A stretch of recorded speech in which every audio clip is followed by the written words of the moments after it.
Mesdames et messieurs, bienvenue à Découverte. Aujourd'hui, nous allons découvrir encore un nouveau pasteur. Il est des Assemblées des Dieux. Vous le connaissez sûrement parce qu'il a une émission ici à Métanoïa TV. C'est quelqu'un qui a un parcours avec Dieu et nous nous sommes dit que sa vie pouvait être un témoignage pour beaucoup d'entre nous. Alors, je vais vous faire passer un de ces extraits pour que vous le reconnaissiez, devrais-je dire. Et on se voit juste après, donc, cet élément.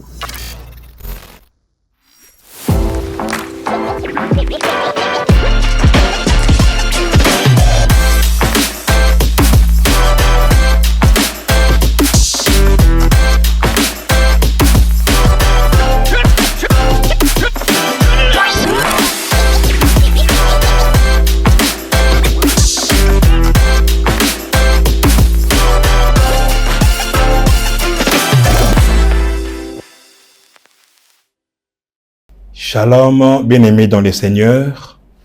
Je suis dans la joie de vous savoir très nombreux aujourd'hui, ce matin, dans notre émission Ressources. Comme nous l'avions annoncé, nous sommes là chaque samedi pour notre programme. Et je me présente d'abord, je suis le pasteur Isaac Faridji Bachou, pasteur responsable du centre évangélique Parole Vivante Porte Germe, une extension de la Borne, qui se situe au niveau de Kimbwala, Mangoba, la commune de Mongafula.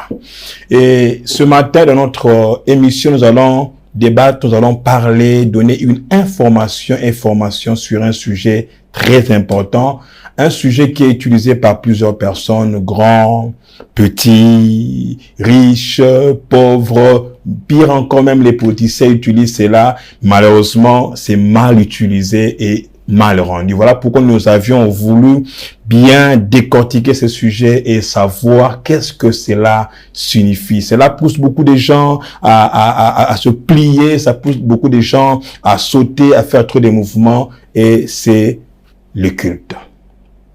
Amen. Le culte est un sujet vaste.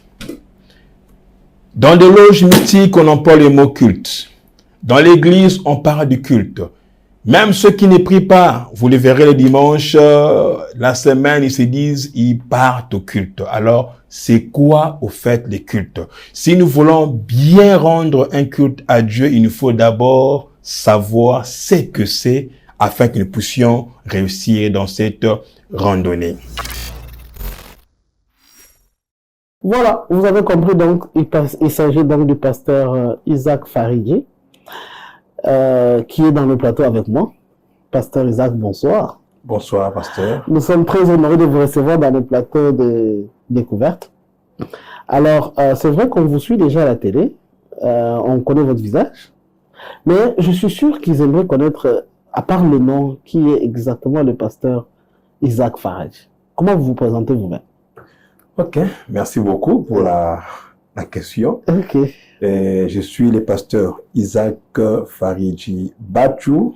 Je suis père du feu pasteur Bachou Kabesha Boni, qui n'est plus, et de maman Chiza Nyenyezi Chantal.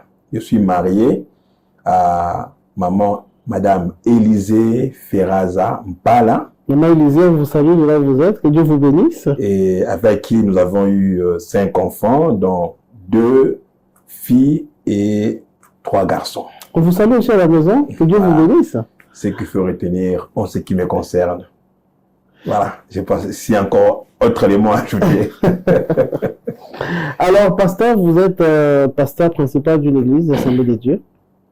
Oui, je suis, par la grâce de Dieu, en train de diriger une église dénommée Parole Vivante, Porte des Germes, une extension de la Borne, qui se trouve sur l'avenue Ntitabo du numéro 18 dans la commune de Mongafula à Kimbwala. Et c'est là où il a plu à Dieu que nous puissions nous retrouver. Et ça fait déjà pratiquement, je peux dire, 2 ans d'ici là. L'église va totaliser 2 ans le 7 mai. Wow. 2 ans que vous êtes pasteur principal de l'église Parole Vivante Porte des Germes. C'est ça, Porte des Germes. Oui. Alors, l'église Parole Vivante, c'est une extension des... Et Porte des Germes, c'est une église de l'extension Parole Vivante, c'est ça? Bon, la Porte des Germes est une extension de l'église Parole vivante porte l'espérance, Ok. qui est l'extension de la parole vivante des Sola.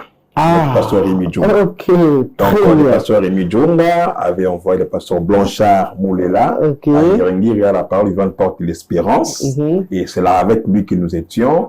Et lui aussi m'a envoyé pour ouvrir l'extension. Mais tout ce qui est comme extension de la parole vivante porte l'espérance Tous sont des garde le extensions. nom des portes 2. Porte de. Et c'est pourquoi Ok. moi, je suis la première extension de la porte de l'espérance et je suis Ok. porte des germes. Et Wow. toutes celles qui viendront après auront sur les portes 2, il y aura des noms ajoutés. C'est ça, c'est la politique du Père. Wow. Très bonne politique. On vous salue aussi, pasteur Blanchard. Le pasteur, comment il s'appelle encore? Le pasteur Rémi Djonga est déjà passé chez nous ici à Découverte. On a fait une émission vraiment magnifique. Et nous espérons aussi faire une émission avec le pasteur Blanchard. Mais déjà, faisons un peu un récap. Revenons un peu en arrière. Vous êtes aujourd'hui pasteur. J'ai lu votre histoire. Vous êtes converti depuis 1997. Ouais. Ok. À la borne, c'est ça? Non. Ok. J'ai été converti ailleurs. Parlant de mon parcours, j'ai d'abord prié, je pense, de 90 à 92, j'étais à l'église 5e Selpa, parce que mon père a commencé à servir d'abord là, Ok. à Selpa. En passant, votre père est pasteur. Oui. Et Feu père. Ok. Il Et est plus- pasteur. Il était pasteur et il s'est converti et puis il a commencé à servir à la Selpa. Et là, j'ai travaillé, j'étais là à l'Écodim déjà, je servais Dieu à l'Écodim. Et puis après, il a plu à Dieu quelques années après. Il a commencé à prier, à travailler avec la 40e CK, Communauté des Églises Libres de Pentecôte. Mhm. Et il était devenu le provincial ici à Kinshasa. Ok. Et il dirigeait l'église appelée Philadelphie. Ah, ok. Rien à voir avec l'église Philadelphie. Ah, rien à voir. Ok. Et c'est là où je m'étais converti. D'abord, j'ai grandi dans une famille chrétienne. Mhm. Déjà, j'ai pas une vie de désordre, Mhm. mais quand même, l'expérience avec mon Dieu personnel a commencé un peu après. Et c'est ce qui fait qu'en 97, j'ai eu à me décider et c'est là où j'ai été baptisé dans l'église que mon père dirigeait. Et c'était avec papa Schubert, je n'oublie pas les noms, c'était quelqu'un qui m'avait baptisé. Et après, j'ai commencé à servir dans beaucoup de départements, dans l'Écodim, à l'intercession, Ok. à la chorale, Ok. à la jeunesse. Et j'ai même été parmi dans l'équipe provinciale de la jeunesse de la CK40 à Ok. l'époque. Donc, c'est ça le parcours. On a eu à faire beaucoup de choses aussi avec Dieu. Et c'est là aussi j'ai appris à jouer au synthétiseur grâce à mon père aussi. Donc, c'est comme ça. On a eu le parcours et à commencer à prêcher. J'aime toujours le dire, je me rappelle, la première fois que j'ai commencé à prêcher avec beaucoup de force, c'était en 2001, de dimanche. Moi, bien aimé, je vous dis, en 2001, j'étais vraiment un bon païen. Je faisais ma vie. Wow. Ok, bien, mais c'est merveilleux de voir les gens servir Dieu déjà jeunes comme ça. Et on était comme ça, je me rappelle, c'est avec beaucoup de peur. Hein. Et mon père était un bon coach. Moi, en 2001, je connaissais même pas, je lisais même pas la Bible. Là, Voilà. J'imagine. Lui, vous mettez un bon coach parce qu'il avait aussi fait la théologie lui aussi. Ok. Et son système de travail, c'était qu'il te demande de prêcher. Et après, je me rappelle, comme on était là à la maison, il me dit, viens, montre-moi un peu ta préparation de message. Il regarde. La première fois là, et puis bon, je vois ça, c'est pas intéressant. Il essaie un peu d'arranger ma prédication. Il fait un plan du message et puis il dit, va les remplir. Wow. Je pars, je prépare, c'est là que je reviens, il me dit, prêche-moi. Ok. Là, à la maison. Ok. J'essaie de prêcher, il me corrige. Et puis après, le dimanche, j'ai prêché, il était là derrière, il suivait. À la fin, il fait des remarques. Voilà, il faut enregistrer ici, la voix, il faut parler comme ceci. Donc, tout ça. Et c'était vraiment un bon coach pratique que j'avais eu. Wow. Et maintenant, est-ce que c'est votre père, vous êtes devenu pasteur par influence de papa? Ou vous saviez déjà depuis cette époque-là, quand vous êtes converti, que vous aviez un appel pastoral?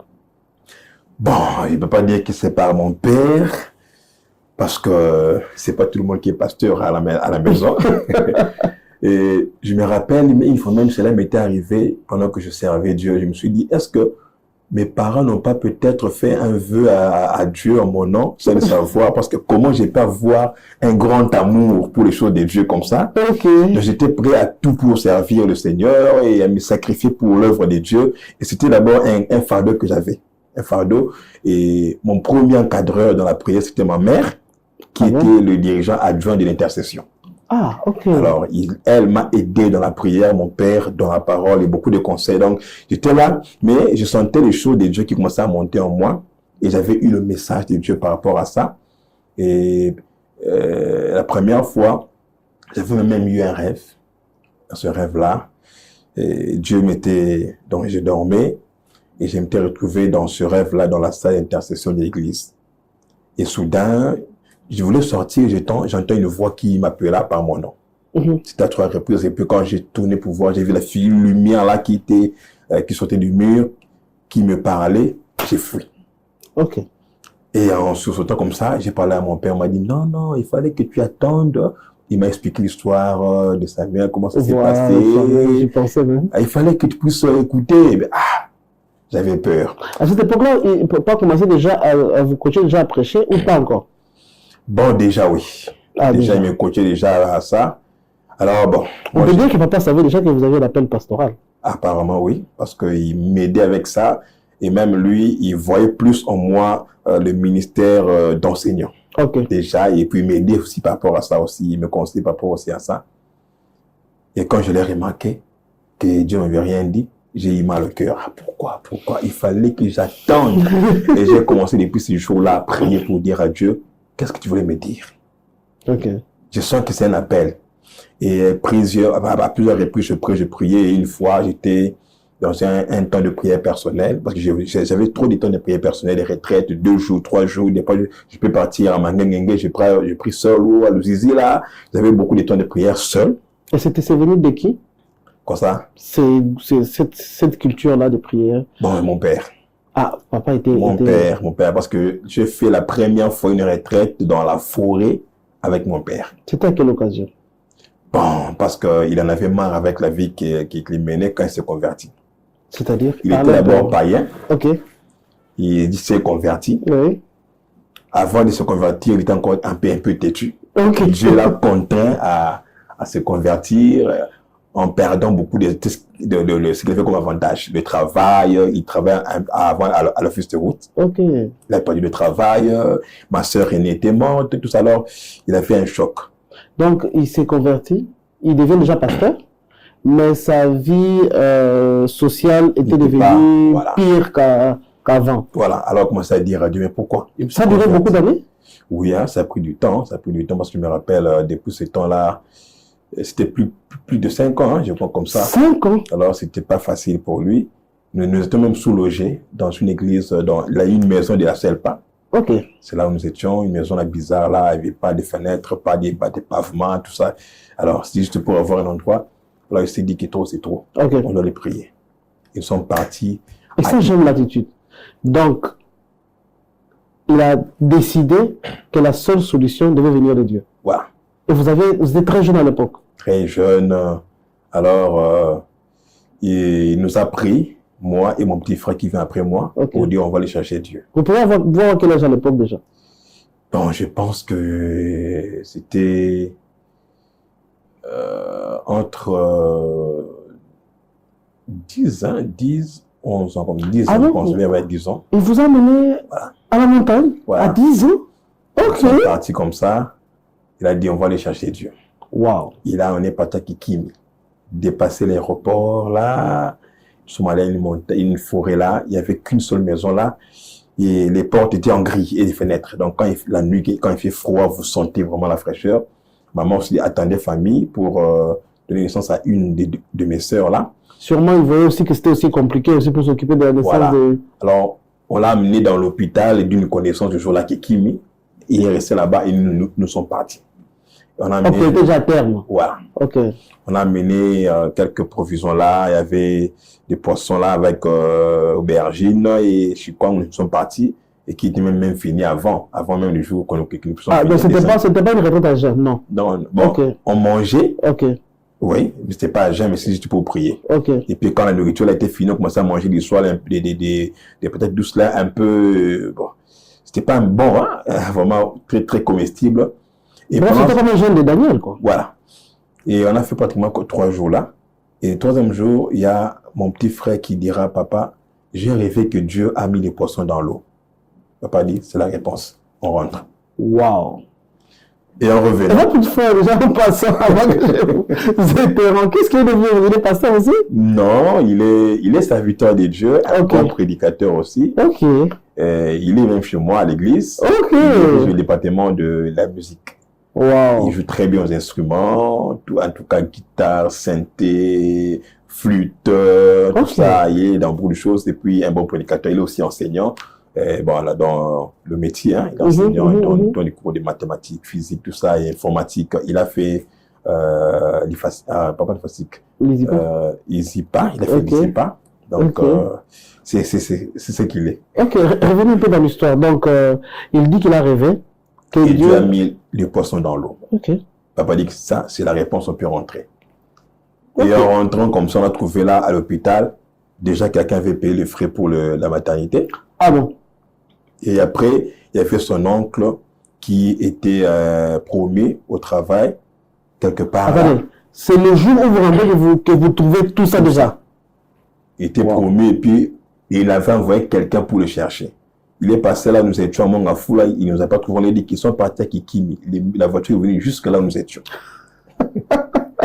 On te cherche urgemment. Ok. Alors, pour nous, les enfants, c'était vraiment une réponse. On a vu que Dieu écoute. Franchement. Dès le retour. Et en revenant comme ça, il dit, ça va, tu vas travailler avec moi. Oh. Donc, de la prière, directement à la du travail. Voilà, travaille avec moi. Et puis, j'ai trouvé, je vais déménager. Là où je restais, c'est toi qui va venir rester là-bas. Et c'était une grande maison avec 4 chambres, Ah des non. douches, avec 2 annexes à côté, pas vrai. avec les gardes du corps de la parcelle, véhiculés. On nous a pris là pour rentrer sans rien amener, ni mousse, ni habit. Donc, on était comme parti comme ça. Attendez. Mais je ne sais pas si vous entendez la même chose que moi. Donc, vous avez marre, vous vivez dans les conditions précaires, vous en avez marre 5 ans durant, papa vous demande d'aller prier, 3 jours seulement, vous avez un rêve d'une réponse, et quand vous rentrez, vous n'arrivez même pas à la maison, Même pas. mais chemin faisant, quelqu'un s'occupe déjà de la naissance du bébé, et on vous trouve directement. Donc, vous n'êtes plus rentré dans cette maison-là. Non. Nous sommes partis directement. Il y avait un bus qui venait pour nous prendre là.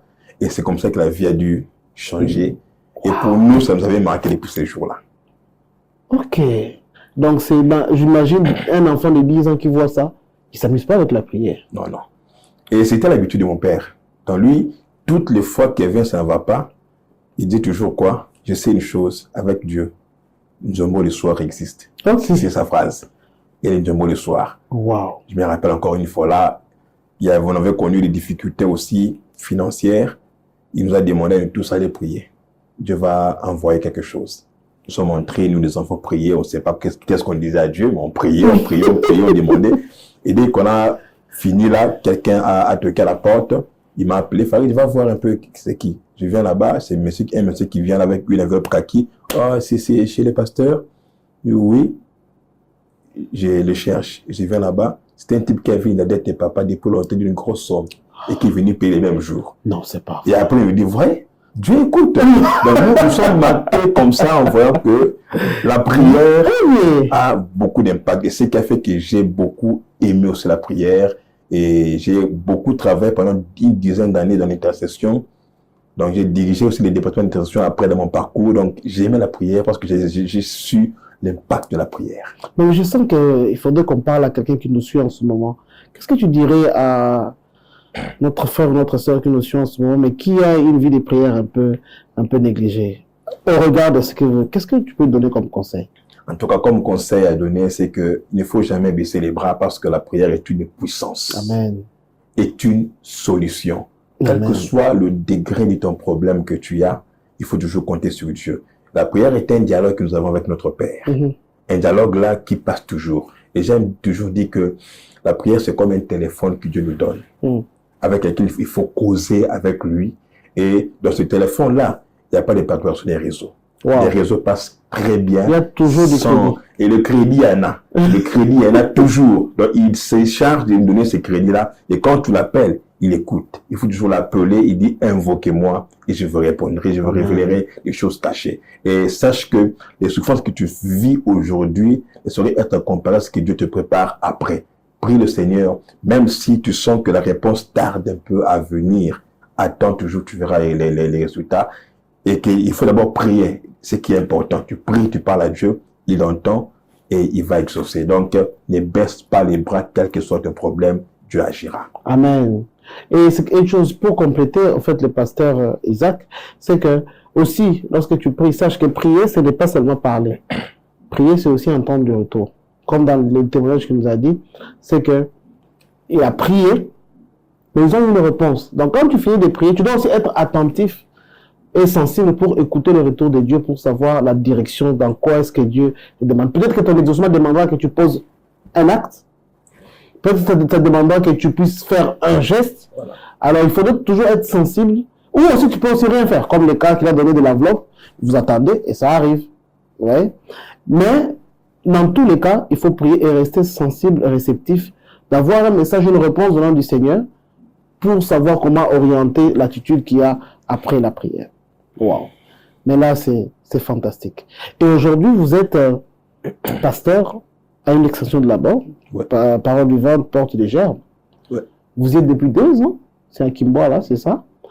Et comment ça s'est fait? Vous êtes devenu pasteur? Parce que lorsque j'ai lu votre histoire, c'est que vous n'avez pas fait d'abord, au départ des études théologiques, vous avez d'abord fait des études des relations internationales à l'UPEL. Ça s'est passé comment? Comment ça s'est passé? Bon, d'abord, il y avait l'appel, comme j'ai dit, expliqué là. Quand j'ai demandé depuis longtemps à Dieu de me donner la suite, j'avais encore eu un message. Okay. En priant le Seigneur pour avoir la suite de cet appel-là, okay. Il y avait un message. Okay. Un message, j'ai encore un rêve où Dieu m'a montré, j'étais dans une salle, les gens étaient assis là-bas, moi aussi j'étais assis, et j'étais en train d'enseigner. Je parlais, j'écrivais pas trop fort, je parlais, j'enseignais, mais bizarrement, il y avait une forte onction de Dieu qui est descendue. Les gens pleuraient, tombaient, et moi je parlais. Et après, j'en ai parlé à mon père. Il m'a dit non, ça c'est un appel de Dieu. Et quelques temps après, j'ai commencé à avoir des messages de Dieu pour me demander à commencer, à me donner à fond dans ce travail que j'avais reçu. Je ne savais pas au départ qu'il y a une différence entre l'appel de Dieu et l'entrée en fonction. Des fois, on confond cela. On peut être appelé, mais pour que tu puisses entrer en fonction, ça peut prendre du temps. Okay. David a été roi avant, mais il y a eu du temps pour qu'il devienne roi. Et quand on ne comprend pas, on peut commencer à forcer les choses. Il pourrait même aller tuer les rois pour dire que c'est moi qui ai été roi. Non, non. Et pour moi, j'ai eu cette difficulté-là au départ-là. Il fallait que je puisse savoir qu'il faut déjà entrer au départ ou pas. Dans un premier temps, je m'étais inscrit d'ailleurs à Libétat, mais mon père ne voulait même pas de ça. Il m'a compliqué un peu. Ah bon? Ouais, au départ, là, il m'a fait compliquer. Avant qu'il puisse aller pour faire les relations internationales, d'abord, je voulais me lancer directement en ça. Il ne voulait pas, il a compliqué. Et puis après, il a eu à donner son accord quelques années après. En passant, pour ceux qui nous écoutent et qui ne savent pas, l'IBETAD, c'est l'Institut biblique et théologique des Assemblées de Dieu. Voilà. C'est là où vont tous les pasteurs des Assemblées de Dieu. C'est là l'université théologique pour devenir pasteur. Donc, dans le cas de il y a l'IBETAD, il y a la FATAD et puis il y a l'IFADC. Ah, ok. Voilà, ce sont les trois endroits. Ok. Alors, quand je suis allé là-bas, j'ai même commencé encore, j'ai fait un peu une année là à l'UPC au départ là, avec l'école de mon père, mais ça n'allait pas. J'ai aussi fait de la théologie là-bas, je me rappelle, le pasteur Don Yves était notre aîné académique à l'époque là. Okay. Et puis après, il y a eu des complications. C'est après que j'ai arrêté là, une année après la théologie, que j'étais maintenant allé pour faire les RI pour revenir encore avec la théologie après. Et c'est pendant C'était quoi le choix du RI? Bon, parce que je voulais d'abord faire le droit au départ. Ok. Quand mon père avait compliqué par rapport à la théologie, il voulait faire le droit au départ. Mais comme à l'UPEN, il n'y en avait pas, alors j'ai vu ce qui était similaire, c'était les RI. Okay. Alors je m'étais lancé là. Et j'ai eu le goût de ça après. Mais avant ça, c'est pendant les temps de perturbation avant de faire les R et que j'avais commencé à voir les hommes de mon appel. Des messages. Et je suis allé voir 2 hommes de Dieu qui m'ont aidé pour, à part mon père qui me conseillait, qui m'ont aidé pour essayer un peu de me décider. Le premier, c'était le pasteur Mwamba, Raphaël Mwamba. Il est pasteur de l'évangile de vie à Pompage, la Pompage. Okay.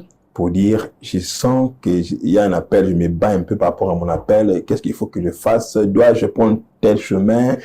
Il me dira simplement, tu sais, tu penses que Dieu te donnera un plateau rempli d'or? Ça veut dire quoi ça? Donc, quand tu veux te lancer dans les choses de Dieu, il faut t'attendre à des efforts, à des sacrifices. Okay. Il faut être prêt à ça. Et puis il me dit, qui met la main à la charrue et regarde derrière n'est pas digne de moi. C'est 2 phrases qui m'ont aussi beaucoup marqué.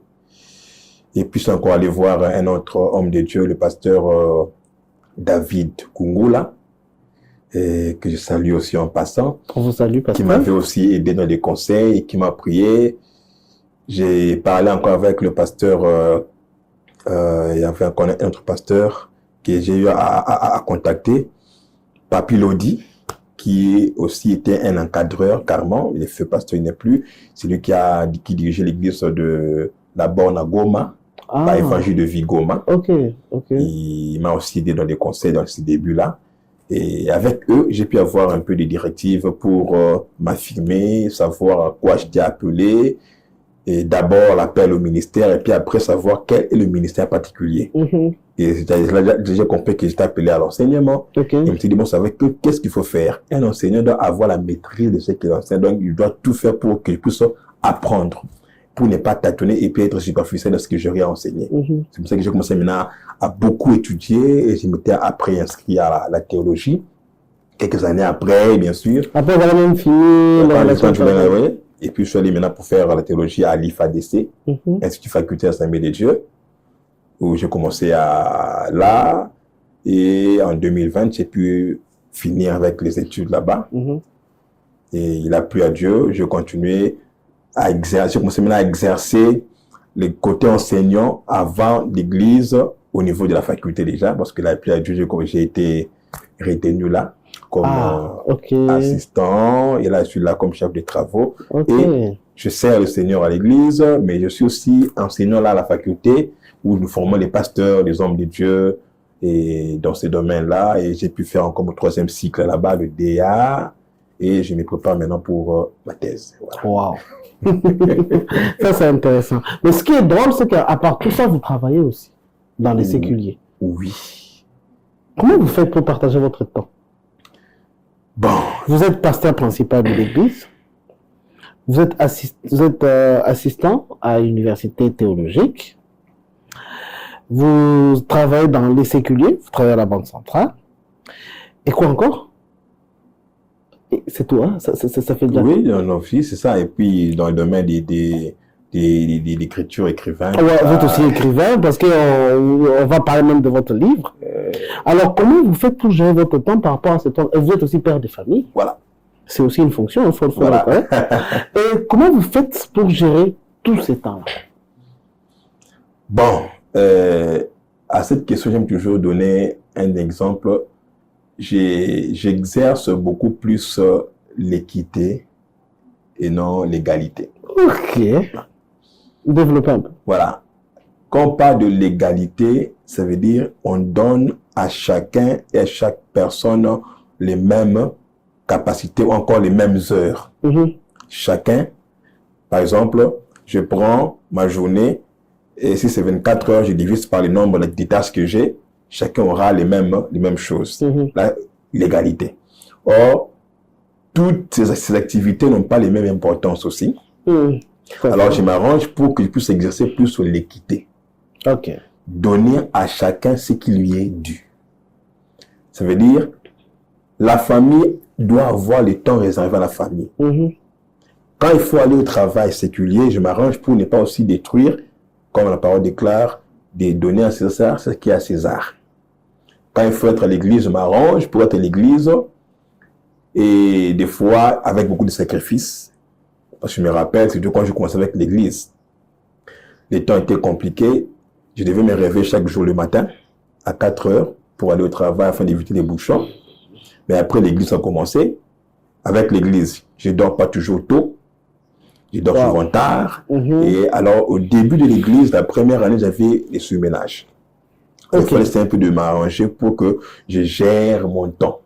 Et pour le gérer, j'étais maintenant obligé d'éviter de marcher ou encore de sortir avec la voiture à cause des bouchons.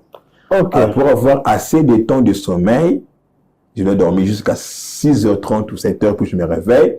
Alors, si tu quittes la maison à ces heures-là, ça veut dire qu'il faut prendre les motos. Donc, c'est un risque que j'ai accepté pour que je puisse ne pas avoir de problème de santé. Et puis, de deux, quand je reviens du boulot, je me rappelle une fois, j'ai rentré du boulot comme ça et je devais intervenir à l'église, un jour de culte, et il y avait un bouchon. Alors, j'avais envie de vouloir soulever la voiture et partir avec. Et depuis ce jour-là, je me suis dit non, je ne veux même plus avoir ces stress. Alors, même au retour, quand il y a culte, je rentre avec les motos. Parce que le travail, l'heure à laquelle nous finissons, n'est pas toujours connu. On peut finir à 15h, 16h, 17h, ça dépend. Alors, quand je finis pour ne pas avoir un retard, je dois prendre la moto pour aller vite, arriver à temps à l'église. Donc, ce sont des sacrifices que j'ai acceptés au niveau du travail. Et à la maison, je me dis que souvent les samedis, quand j'ai pas un programme spécial, je reste à la maison avec les enfants. Avec les enfants, pour causer avec eux, tout ça. Et par rapport à la faculté, je m'étais arrangé et Dieu merci parce qu'ils m'ont pas compliqué. J'ai souvent cours les week-ends. Le week-end, je cours le week-end et comme c'est pendant une période, quand j'ai fini mon cours, alors je suis un peu dégagé aussi. Donc c'est ça. Donc je m'arrange pour que chacun puisse avoir sa part au maximum, mais ça ne sera pas de la même façon, mais je m'arrange que chacun puisse avoir sa part. Et quand le jour où il n'y a pas culte, j'ai fini les travaux aussi avant, je rentre vite à la maison. Pour mettre à profit aussi, c'est temps là, parce que je ne sais pas si demain je finirai à temps. Donc, il faut en profiter. Et vous trouvez aussi du temps pour écrire. Ouais, par la grâce de Dieu. Voilà. Ici, par exemple, il y a un de votre livres, je crois que c'est le premier livre que vous avez écrit.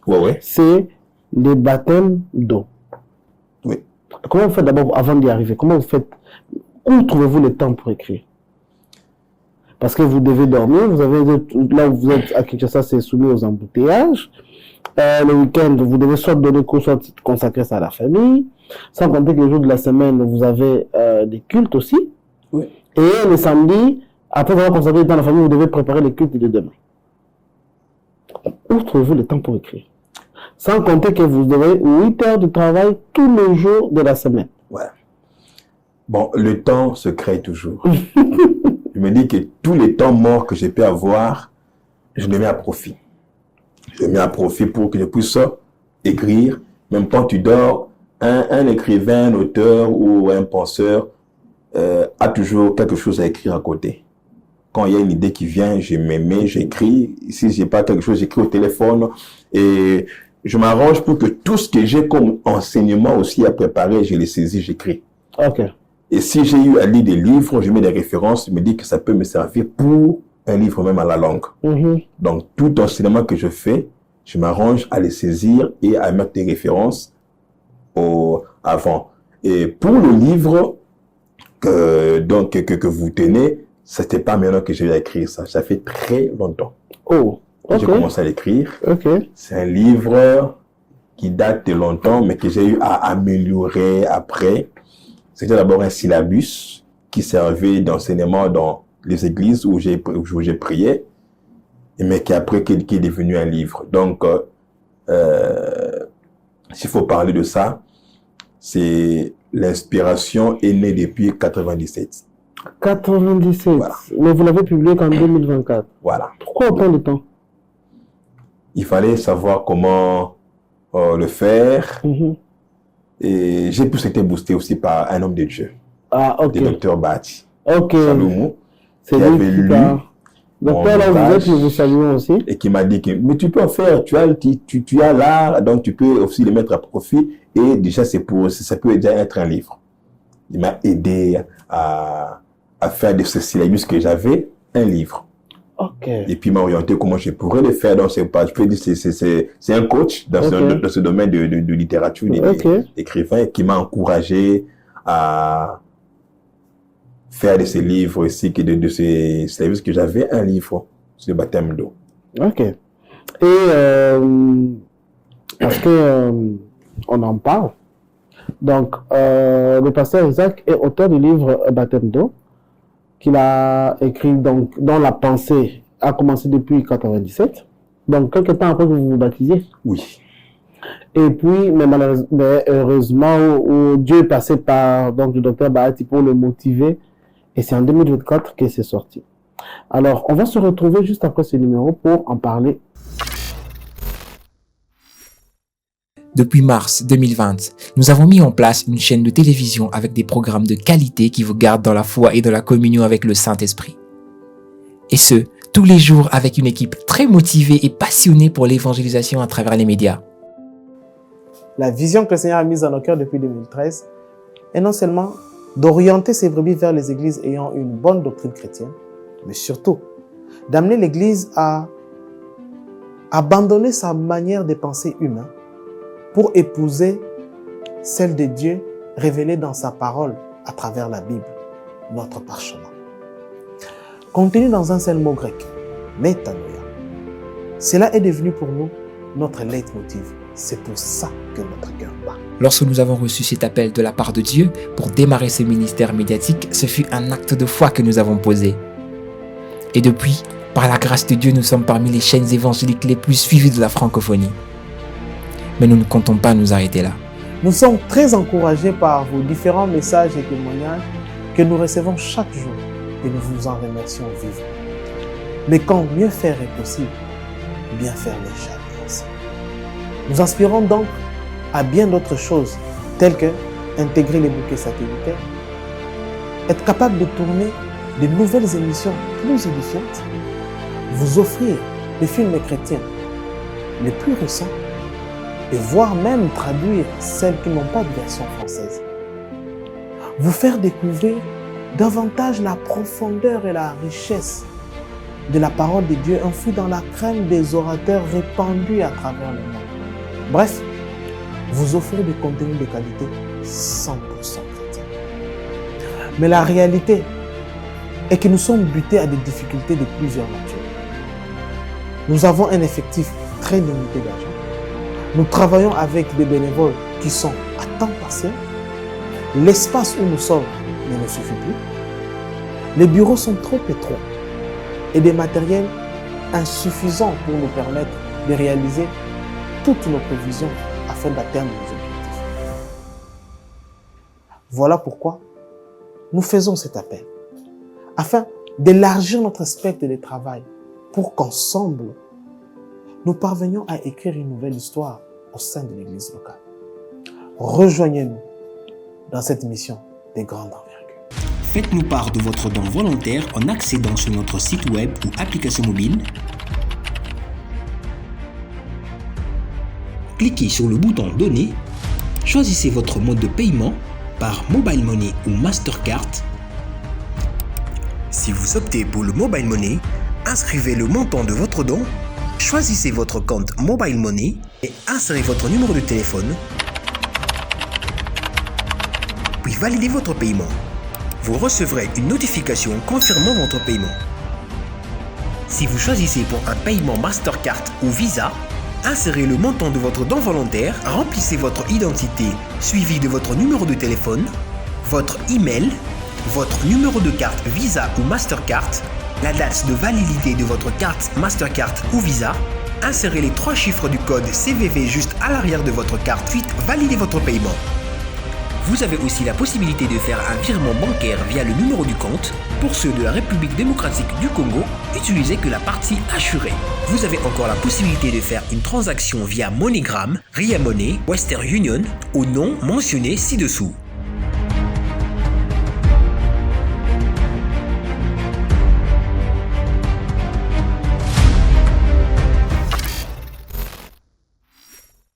Voilà, de retour au plateau, on parlait donc du livre Baptême d'eau.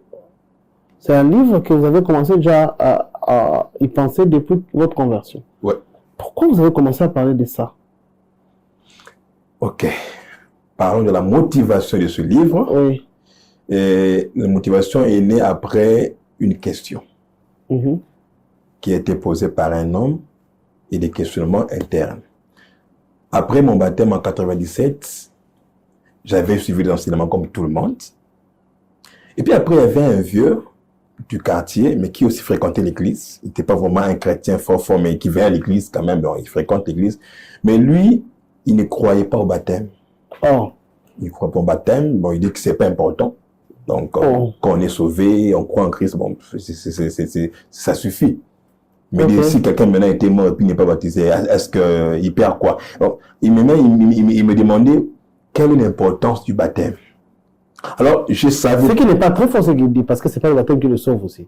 Ouais, c'est ça, le problème. Maintenant, en me parlant de ça, j'ai pas su comment défendre l'acte que j'avais reçu. Et puis, j'ai suivi les enseignements. Là, ça m'avait énervé. Comment je peux manquer de mots à dire pour convaincre la personne et l'aider à comprendre ce que j'ai reçu comme baptême? Alors, depuis ce jour-là, je me suis dit, je dois commencer à faire des recherches à fond pour comprendre c'est quoi le baptême. Comme ça, si on me pose encore la question, je sache quoi répondre. Et j'ai commencé à lire des livres, faire des recherches, et j'écrivais, c'est encore un petit là, et j'ai commencé à ajouter des histoires, et j'ai montré aux hommes de Dieu qui revoyaient tout ça, et parmi ceux qui m'ont encore aidé à rendre volumineux, à part mon père, j'ai aussi montré au pasteur Billy Kabutakapwa, et qui avait aussi vu les livres. Et là, c'est à l'église où je priais avant que je sois avec le pasteur Blanchard. Il avait apprécié, m'a aussi orienté. Et même, c'était devenu comme le syllabus de baptême de l'église. Il avait adopté comme ça. Et c'est là où j'ai vu, comme les pasteurs l'ont accepté, que c'est déjà comme un document pour l'enseignement de baptême, c'est que c'est bon. Alors, c'est comme ça que c'était parti. Et je l'ai encore enrichi. Et quand j'ai encore fait la théologie, ça m'a encore aidé à renchérir. Et avec la croissance spirituelle aussi, j'ai su encore comment mettre des choses. Il y avait des choses à modifier, j'ai modifié, jusqu'à ce que ça puisse avoir la forme que ça a aujourd'hui. Et comment on fait pour se procurer de ce livre? Bon, jusque-là, il y a 2 endroits où on peut en avoir. À l'église, Parole Vivante, Porte des Germes, là où je suis, on peut en avoir là. Mais il y a aussi des exemplaires à la Ligue pour l'étude de la Bible. Ah, ok. Là aussi, on peut avoir des exemplaires de ces livres. Ok. Voilà. Et parlons quand même du titre, le baptême d'eau. Si nous devons poser la question aujourd'hui, puisque vous avez suffisamment d'arguments, qu'est-ce que vous répondez donc à ces messieurs qui disent en quoi on est obligé à se faire baptiser, d'autant plus que ça ne sauve pas? Ok. Certes, le baptême ne sauve pas, parce que c'est la foi en Christ qui sauve. Le baptême ne purifie pas nos péchés, car ce sont les Christ qui nous purifient des péchés. Oui. Mais nous sommes baptisés pourquoi? Premièrement, on est baptisé parce que c'est un ordre de Christ. Il a dit, faites une nation des disciples, Matthieu 28, de 19 à 20, et baptisez-les. Donc, quand on croit en Christ, on doit être baptisé. Et l'Église doit aussi baptiser les gens. Donc, quand on ne baptise pas, on désobéit à l'ordre de Christ. De deux, on est baptisé parce que nous devons suivre l'exemple de Christ. Nous sommes chrétiens. Christ a été baptisé lui-même. Il a été baptisé lui-même, pas parce qu'il était pécheur, il n'a jamais commis de péché. Voilà. Et c'est le même baptême que nous recevons aussi. Il a inauguré une nouvelle façon de baptiser. Parce qu'il y avait le baptême des gens. Qui était basé sur la repentance. On parle de ce qu'il y a comme péché. Tu y réponds, c'est là à haute voix. Tu confesses ce que tu avais commis comme péché pour te baptiser. Mais avec lui, maintenant, c'était la foi en Christ. Quand tu crois en lui. Lui, il a inauguré une nouvelle façon de faire les choses. Donner une image, lui qui n'avait pas péché. Alors, comme lui-même, notre modèle a été baptisé, maintenant, qu'est-ce que nous pourrons avoir pour ne pas être baptisés? Lui, c'était le modèle. Nous sommes chrétiens. Il s'est fait baptiser. Et on se fait aussi baptiser pour nous assimiler aussi à ce qu'il avait posé comme acte, la mort et la résurrection. Et quand la parole nous fait voir, c'est en sa mort et sa résurrection que nous sommes baptisés pour nous assimiler. Et voilà pourquoi nous croyons au baptême par immersion qui symbolise mieux l'acte qui s'est posé. Parce que le baptême est une représentation extérieure d'un changement opéré à l'intérieur. Okay. Donc, une image de ce qui s'est passé en nous. Donc, on doit d'abord, nous faisons voir au monde que nous sommes morts. Oui. Et si quelqu'un se fait baptiser sans avoir été d'abord converti en soi, au fond, là, ça ne représente rien du tout. C'est un faux baptême. Un faux baptême. Là, c'est comme quelqu'un qui n'est pas mort, mais qui pique une crise. Il n'était pas mort.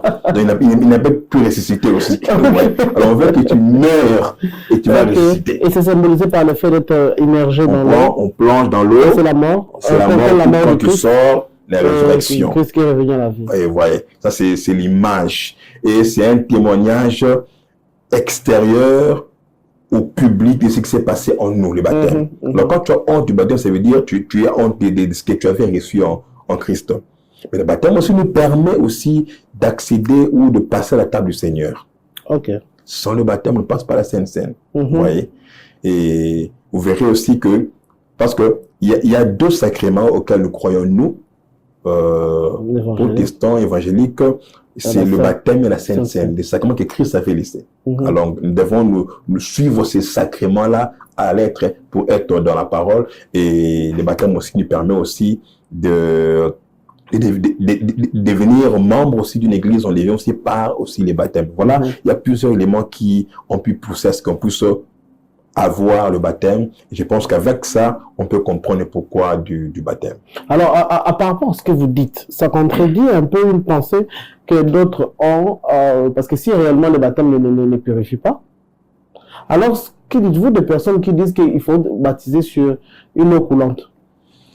Bon, j'aime bien que c'est la foutaise. Okay. Parce que, carrément, voilà, parce que le baptême ne purifie pas. Ok. Et quand on parle de l'eau, la Bible ne parle pas de l'eau qui coule. On parle de l'eau profonde. On a besoin de l'eau profonde dans laquelle nous pourrons plonger quelqu'un et sortir. Bon, supposons que cette théorie, parce qu'il y a des gens pareils qui disent que non, il faut de l'eau qui coule, parce que ça fait passer le péché. Sinon quand tu tempes, celui qui vient va encore prendre le péché, celui qui avait précédé là-bas. Donc, supposons que c'était vrai, je prends deux exemples. Nous allons, comme moi j'ai été baptisé dans une rivière, nous arrivons là, on nous fait entrer dans l'eau, de l'eau emporte le péché. Et là où on nous baptise, on doit baptiser quelques mètres après, il y a des femmes qui viennent pour laver leurs habits là-bas. Donc les péchés ça va aller jusque dans ces habits et ces gens-là. Et les péchés vont aller jusqu'à dans l'eau qu'ils prennent pour la régie des eaux. Parce que le chlore ne purifie pas les péchés. Quand de l'eau essuyée déjà, ça va dans les robinets. Donc nous buvons tous de l'eau des péchés et les péchés reviennent encore dans notre corps.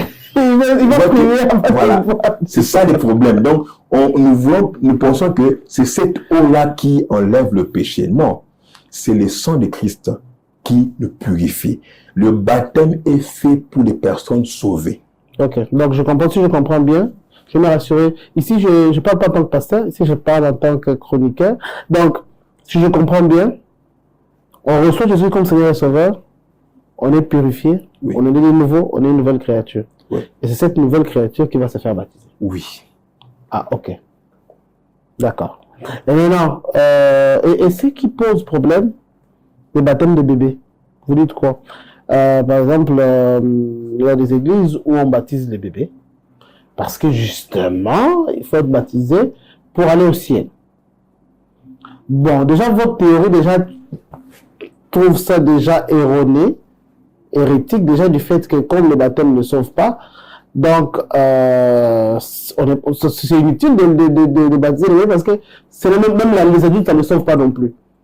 Alors, on dirait quoi alors des bébés? C'est quoi leur sort lorsqu'un bébé mourait? Il va où il n'a pas eu le temps de recevoir le Christ? Je dirais quoi?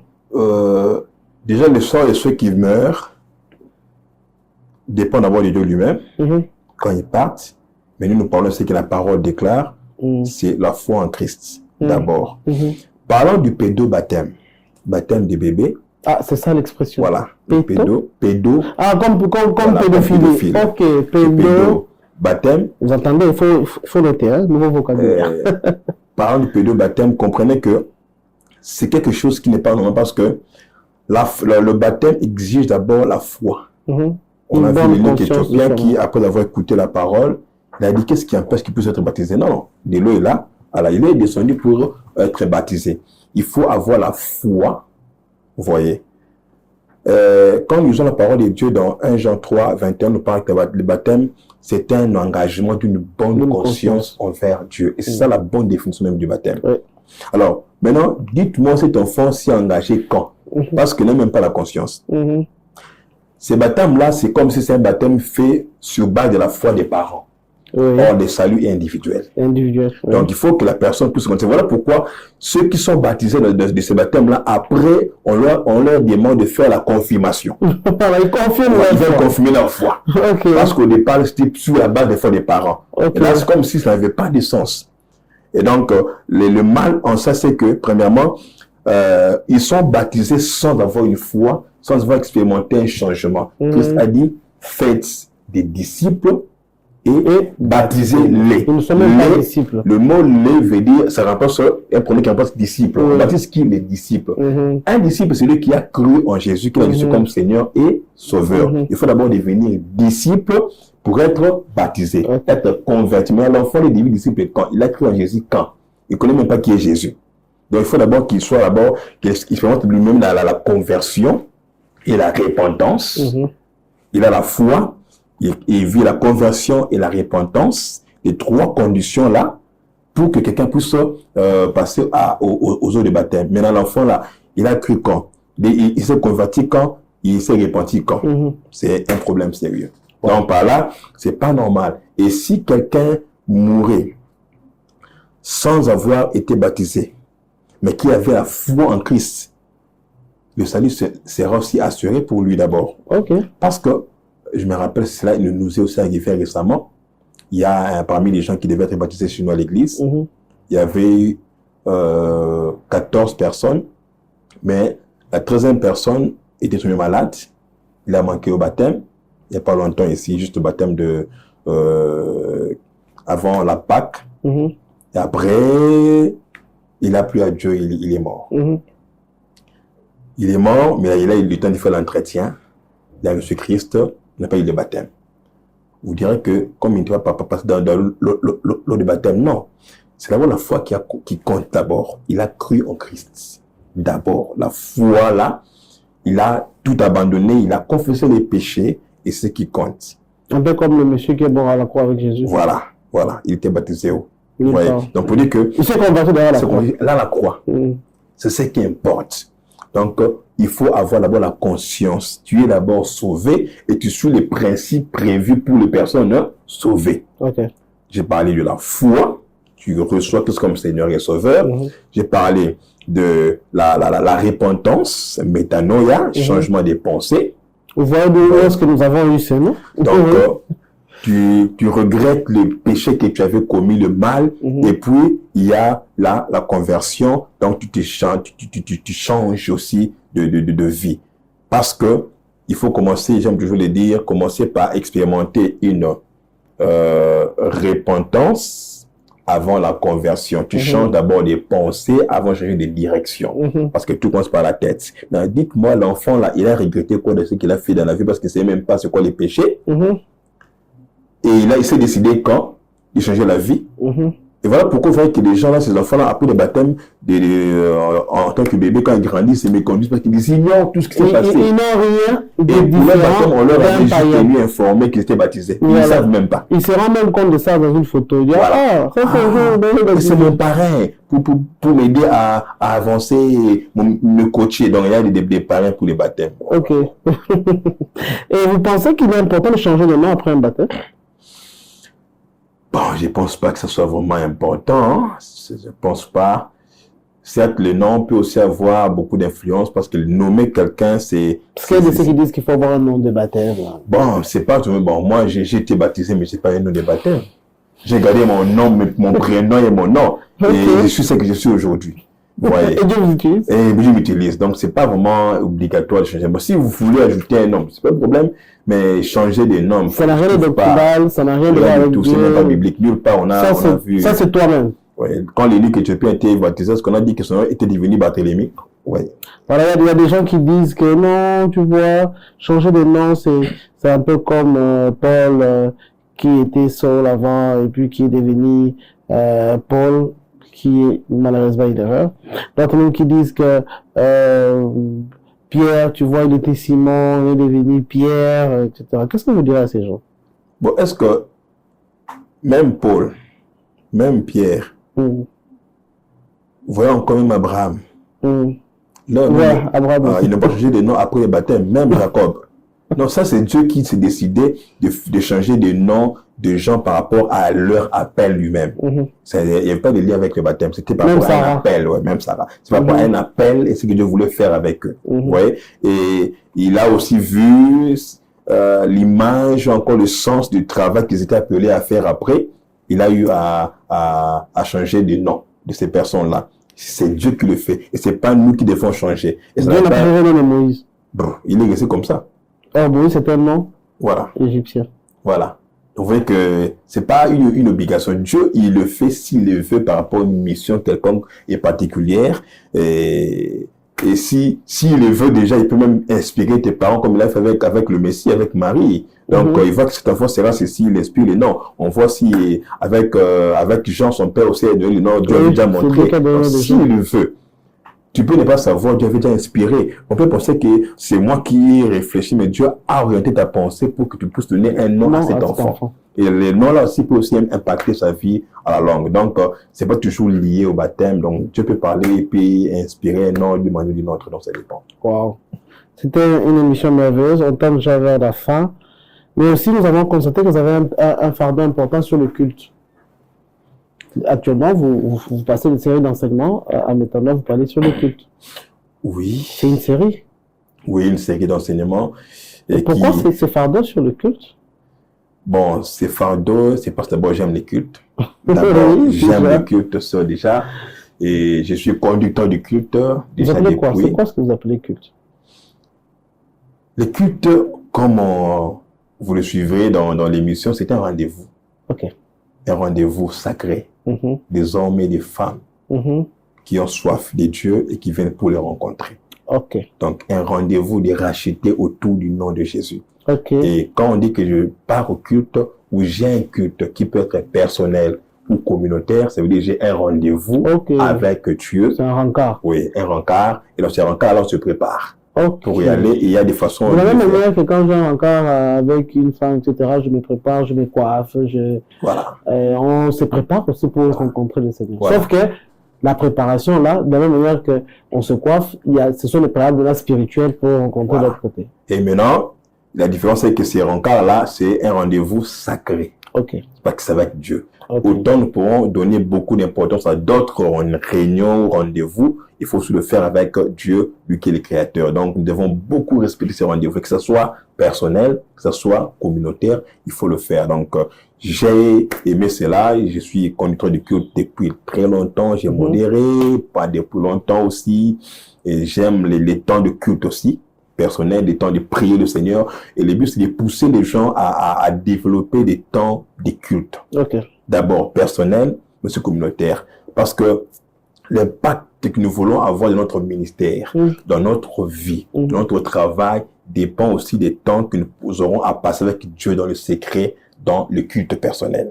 Donc nous voulons pousser les gens à non seulement désirer venir dans les cultes communautaires à l'église, mais aussi avoir des temps de prière personnels, parce que c'est là où on se crée. C'est là où nous découvrons même les talents que nous avons. Samuel a découvert qu'il était dans l'intimité. On dit qu'il passait du temps, il dormait près de l'arche. Moïse a découvert sa mission, ses capacités là devant Dieu dans les buissons ardents. Dans l'intimité, il n'avait personne. C'est là où Dieu l'a parlé. Donc, nous devons développer l'expérimenter, transformer les bâtons en serpents. Voilà, les temps d'intimité. Le même Moïse qui avait fui Pharaon au départ là, 40 ans avant, quand il voulait sauver ses frères, le même qui a eu et rentré pour l'affronter. Pourquoi? Après avoir rencontré Dieu dans l'intimité. Nous avons les ailes, le courage. Donc, nous voulons pousser les gens à développer ces temps d'intimité qui nous rendra forts. Dans les séculiers, dans les spirituels, dans tous les domaines, il faut vraiment développer. C'est pourquoi nous voulons pousser les gens à ça. C'est une série de combien d'épisodes déjà?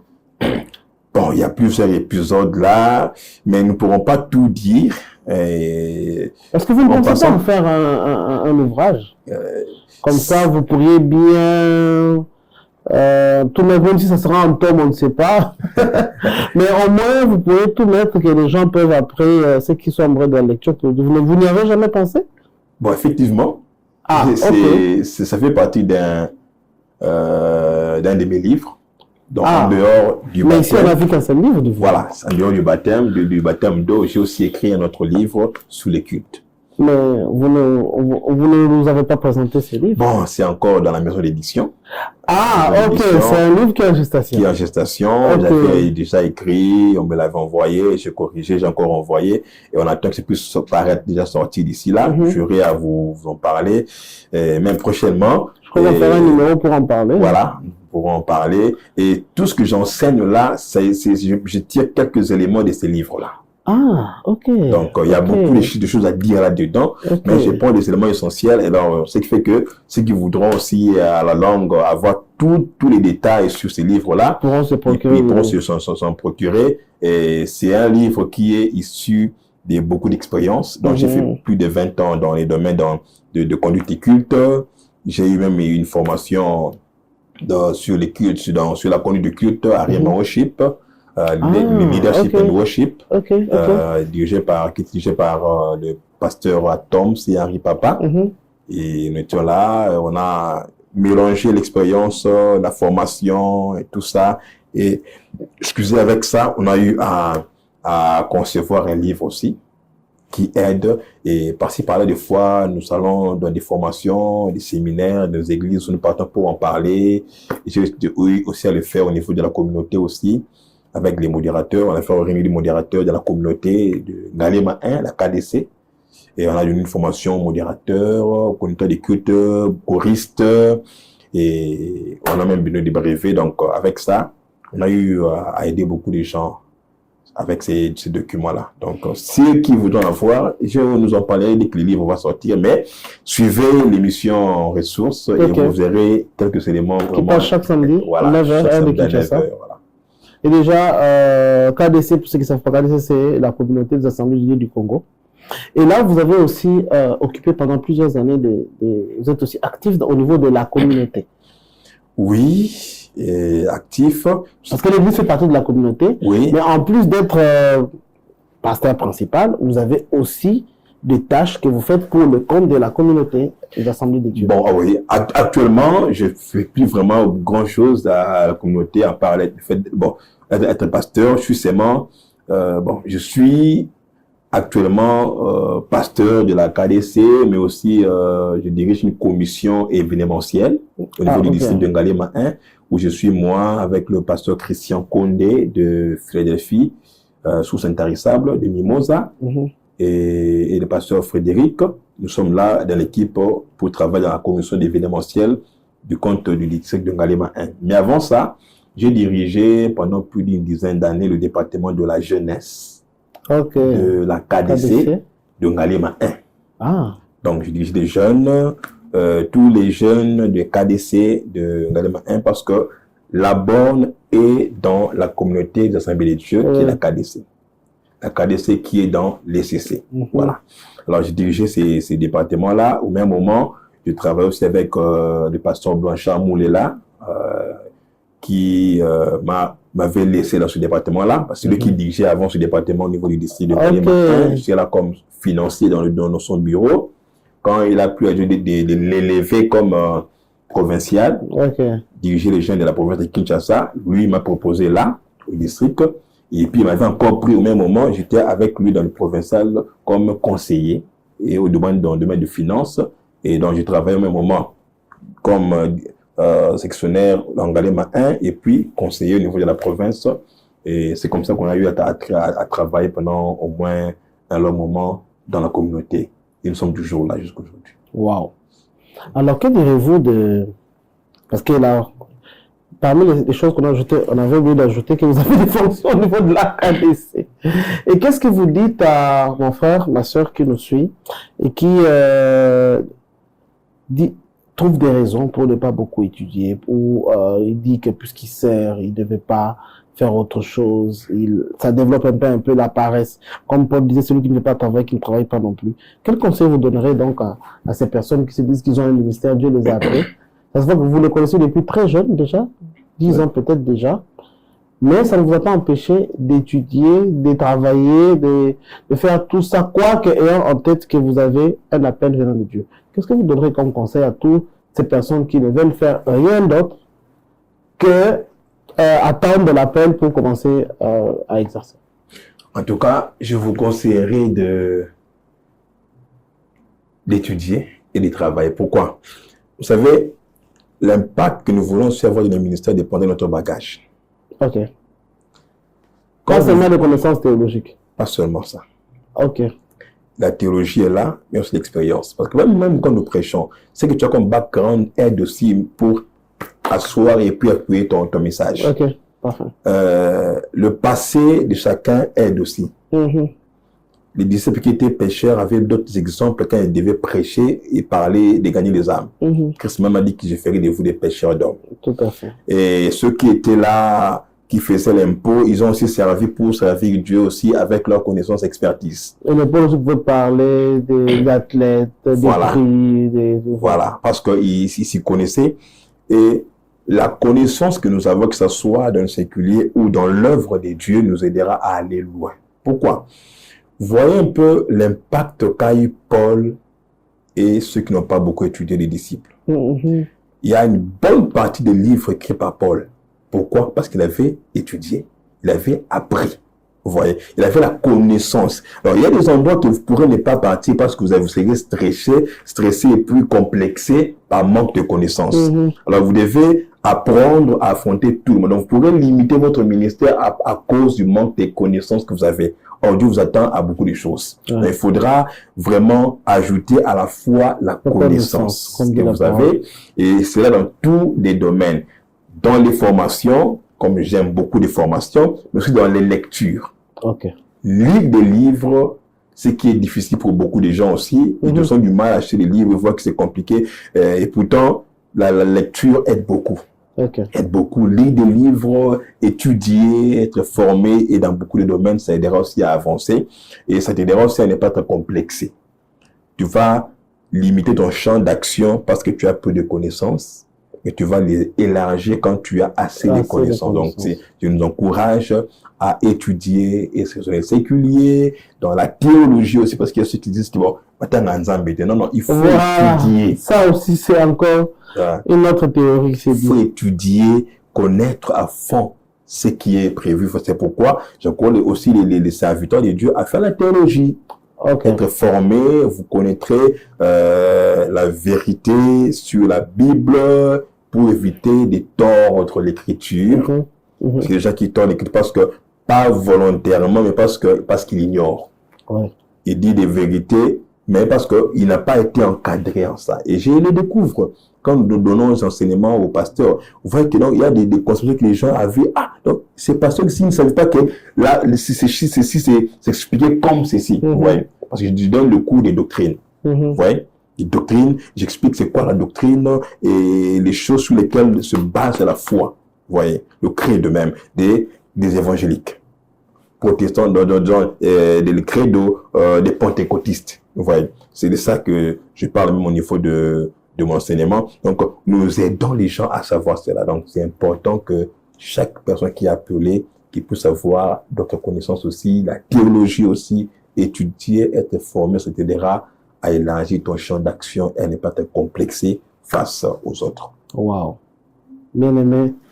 Vous savez, c'était des moments merveilleux. Vous avez découvert donc le pasteur Isaac Faridji. Il est pasteur de l'église Parole Vivante, Porte des Germes, à Kimboala. Et il est présentateur d'une émission aux ressources à Betania TV, qui passe chaque samedi à 9h30 heure de Kinshasa. Vous pouvez les suivre dans tous nos canaux de diffusion, même dans les IPTV dans lesquels nous diffusons. Et aujourd'hui, on a pensé que c'était important que vous fassiez sa connaissance parce que, comme vous avez découvert, c'est une richesse et sa vie, sa discipline peut être un bon moyen, un bon conseil pour vous aider à améliorer votre qualité de vie spirituelle et aussi dans la vie sociale. Quel mot de la fin vous dites à nos amis qui nous suivent, pasteur? Bon, pour terminer, j'aimerais juste encourager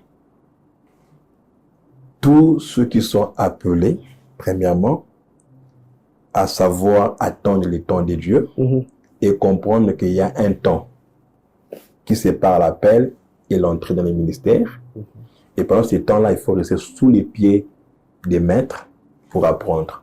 Et sinon, si possible de travailler, faites ta vie. Faites la vie comme il faut. Et si Dieu veut que vous puissiez arrêter, si tu es appelé au ministère, je voulais vous dire, le ministère à temps plein, c'est lorsque Dieu te demande. Ne te l'impose pas toi-même. S'il veut que tu sois à temps plein, tant mieux. Et il va t'aider pour y arriver. Mais n'arrête pas tout parce que Dieu m'a appelé. Non, non, non.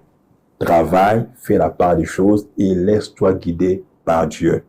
Et pour ceux-là qui aimeraient ou qui doutent encore par rapport à ce qu'on a vu dans notre livre ici sur le baptême d'eau, vous doutez encore être baptisé, papa, maman, parce qu'il y a des grands comme ça, ils ont grandi, mais c'est pas important. Comprenez que c'est important d'être baptisé parce que là, ça nous permet de respecter. Des fois, tu comprends pas, tu pêches.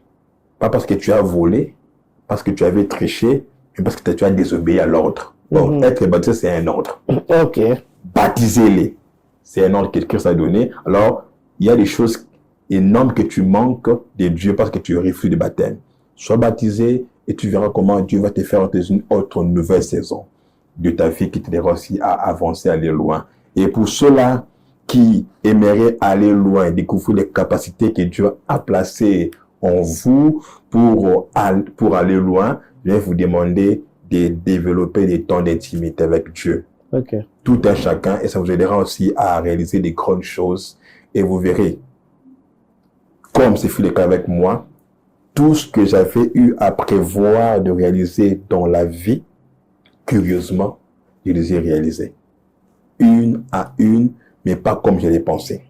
Comme Dieu le voulait. Mais comme Dieu l'avait voulu, mais j'avais tout écrit et je les réalise. Alors, prions le Seigneur, restons attachés à lui, servons-le comme il faut et respectons ses principes, ayons une vie de prière disciplinée et vous verrez que vous irez loin avec Dieu. Wow. C'était donc le pasteur Isaac Farigi de l'église Parole du Vent Porte des Jeunes, une extension de la borne de Kimboala. Si vous voulez le retrouver par ressources, pour avoir toutes les coordonnées pour le voir et pour pouvoir, même si Dieu aussi vous convainc, de pouvoir prier dans son église. Moi, quant à moi, je vous donne donc rendez-vous la semaine prochaine à la même heure avec de nouvelles découvertes. Et comme d'habitude, vous ne serez jamais déçus. Que Dieu vous bénisse de chez vous à la maison. Au revoir.